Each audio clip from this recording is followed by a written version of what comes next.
Teman-teman, tempat saat ini kita berada persis di ruas jalan nasional yang menghubungkan antara kota Banda Aceh dengan kota Medan, yakni persis di jembatan Senapit kaki pegunungan Selawah Aceh Besar. Tempat ini konon katanya berkembang cerita mistis dari mulut ke mulut tentang penampakan seorang perempuan yang meminta pertolongan kepada setiap pengendara yang lewat di sini.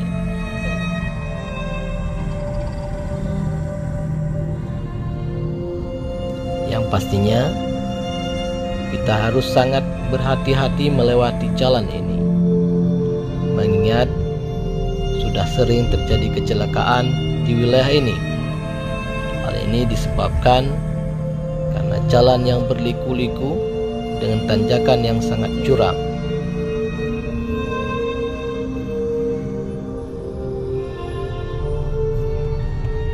Demikian video kita pada hari ini. Sampai jumpa dengan video-video berikutnya dari channel Bung Ong Kaye.